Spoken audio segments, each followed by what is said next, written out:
ये मूवी ऐसे लोगों के बारे में है जिनके पास सुपर पावर्स थी, लेकिन ये अपनी पावर्स का इस्तेमाल किसी की मदद के लिए नहीं बल्कि अपने फायदे के लिए किया करते थे। उन सभी को आर्मी के द्वारा अरेस्ट किया गया था और कई सालों के लिए जेल की सजा हो गई थी। लेकिन अमेंडा नाम की एक इंटेलिजेंस ऑफिसर जो कि अमेरिकन गवर्नमेंट के लिए काम किया करती थी, इन सभी कैदियों को एक ऑफर देती है कि अगर मैं जैसा कहूंगी तुम वैसा करोगे तो तुम्हारी सजा 10 साल तक माफ कर दी जाएगी। उनमें से कुछ लोग तो उसे मना कर देते हैं, लेकिन ज्यादातर उसके ऑफर को एक्सेप्ट कर लेते हैं। लेकिन मना करने वालों के पास कोई चॉइस नहीं थी। अमेंडा उन्हें मेंटल टॉर्चर करके अपनी टीम में शामिल कर ही लेती है। वो 10 लोगों की टीम बनाती है और उस टीम का नाम रखती है टास्क फोर्स एक्स। इस टीम में शामिल थे रिक फ्लैग जो कि एक मिलिट्री ऑफिसर था, हार्ली क्विन जो कि एक मनोवैज्ञानिक थी, कैप्टन बूमरैंग जो अपने बूमरैंग को एकमात्र हथियार की तरह इस्तेमाल करता था, सेवेंट जिसका निशाने से कोई भी नहीं बच सकता था, विसिल नाम का एक अजीब सा जानवर, टीडी के नाम का एक बच्चा जिसके पास सुपर पावर्स थी कि वो अपनी बॉडी पार्ट्स को अलग कर सकता था, ब्लैक गार्ड और जेवलिन थ्रो जो अपने एनिमीज को एक भाले से मारता था। क्योंकि इतने खतरनाक क्रिमिनल्स को खुला छोड़ना काफी रिस्की था, इसलिए अमेंडा ने उनके सिर के अंदर एक बॉम्ब फिट कर दिया था ताकि अगर कोई भी वहां से भागने की कोशिश करे या अपने मिशन को छोड़े तो अमांडा उसे मार सके। अमेंडा उन्हें उनके मिशन के बारे में बताती है। वो उन्हें कहती है कि कार्टो मोंटिस नाम के एक आइलैंड पर हरेरा फैमिली पिछले कई 100 साल से राज करती है, लेकिन पिछले हफ्ते ही सिल्विया लूना नाम के एक आदमी ने वहां की मिलिट्री और अपनी चालबाजी से आइलैंड पर कब्जा कर लिया और पूरी हरेरा फैमिली को बीच सड़क पर फांसी लटका दिया। पुराने शासन से हमें कोई प्रॉब्लम नहीं थी, लेकिन सिल्विया लूना अमेरिका से नफरत करता है और वो हमें दबाने के लिए किसी भी हद तक जा सकता है। तुम्हें उस आइलैंड के एक सीक्रेट लैब को डिस्ट्रॉय करना है जहां पर वो लोग एक एलियन पर एक्सपेरिमेंट करके एडवांस वेपन बना रहे हैं। टास्क फोर्स एक्स अपने मिशन के लिए निकल जाते हैं। आइलैंड के पास पहुंचकर वो सभी समुद्र के अंदर छलांग लगा देते हैं, लेकिन किसी को भी नहीं पता था कि विसिल तैर नहीं सकता। वो डूबने लगता है। जब उसे सरफेस पे लाया जाता है तो उसकी मिशन से पहले ही मौत हो चुकी थी।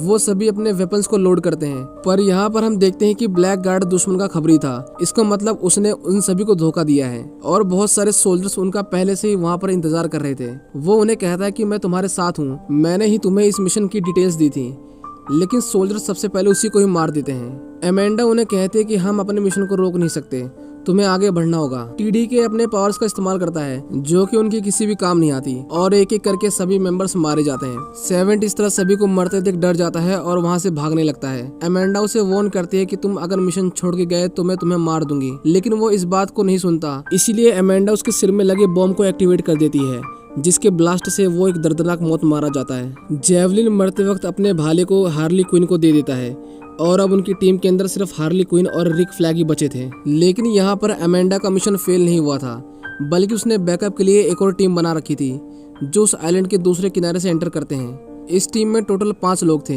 Blood spot, peace maker, polka dot man, red catcher 2 और एक इंसान जिसकी आधी बॉडी शार्क की थी। ब्लड स्पॉट काफी अच्छा इंसान था। वो तो इस मिशन का हिस्सा भी नहीं बनना चाहता था, लेकिन अमेंडा ने उसकी बेटी को जेल में डालने की धमकी दी थी, इसलिए उसे यहाँ पर आना पड़ा। वो सभी थोड़ी देर के लिए आराम करते हैं, लेकिन शार्क को भूख लगती है, इसलिए वो उस लड़की को खाने की कोशिश करता है। टीम के लोग उसे रोकते हैं और उसे मारने वाले थे, लेकिन किंग शार्क वादा करता है कि वो अपनी टीम को नहीं खाएगा।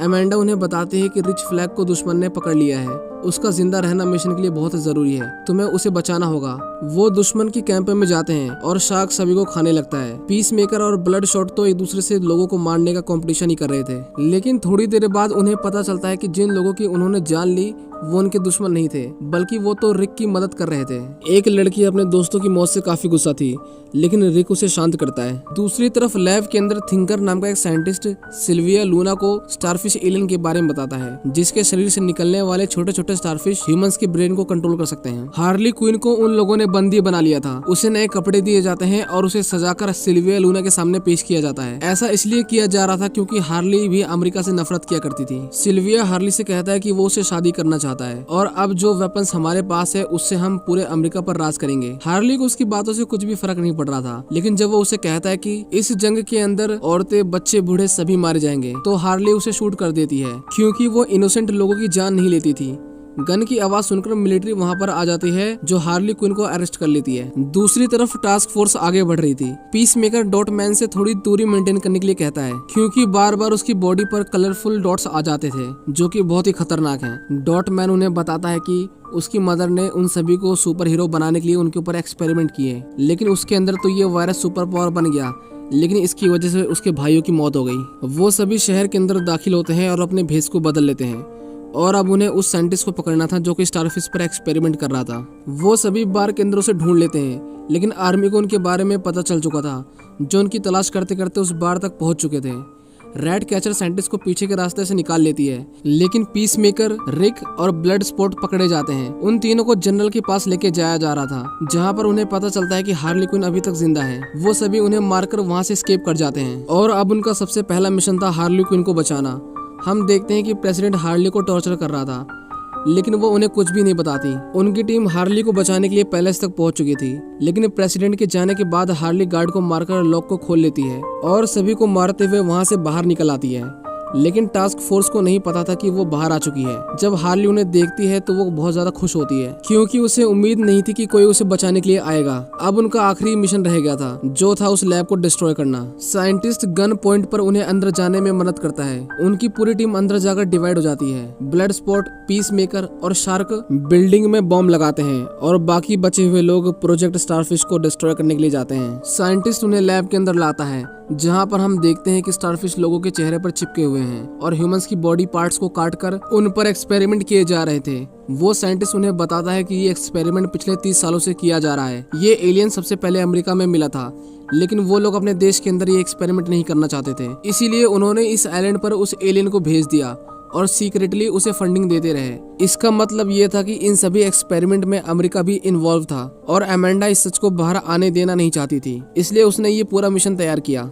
जब रिक फ्लैग को पता चलता है कि उनके देश अमेरिका ने इतने सारे लोगों की जान ली, तो वो काफी इमोशनल हो जाता है और डिसाइड करता है कि वो इस सच्चाई को पूरी दुनिया को बताएगा। वो कंप्यूटर से हार्ड डिस्क निकाल लेता है, जिसमें एक्सपेरिमेंट के बारे में सारी इंफॉर्मेशन थी। वहाँ पर पीस मेकर आता है, जो रिक के ऊपर अपनी गन को पॉइंट कर लेता है और यहाँ पर हमें पता चलता है कि अमेंडा ने उसे लैब के साथ साथ सारे डॉक्यूमेंट्स और सबूतों को डिस्ट्रॉय करने के लिए भेजा था। लेकिन अब क्योंकि रिक फ्लैग और रैट कैचर को सच्चाई का पता है, इसलिए पीस मेकर को उन दोनों को मारना पड़ेगा। दूसरी तरफ हम किंग शार्क को देखते हैं, जो कि एक बड़े से फिश टैंक के अंदर जेलीफिश देखता है। वो जेलीफिश देखने में बहुत ही प्यारी थी, इसलिए वो उनके साथ खेलने लगता है। उन्हें मिलिट्री ने चारों तरफ से घेर लिया था।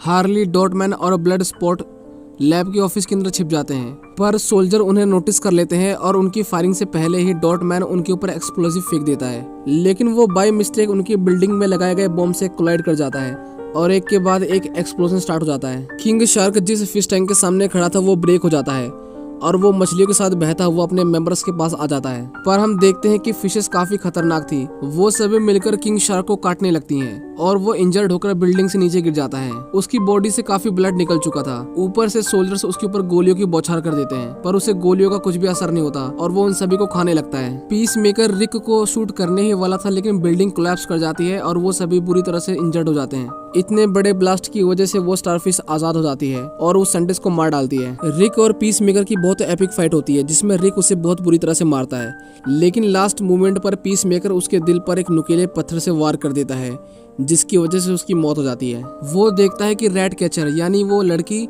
हार्ड ड्राइव को उठा लेती है और वहां से भाग जाती है।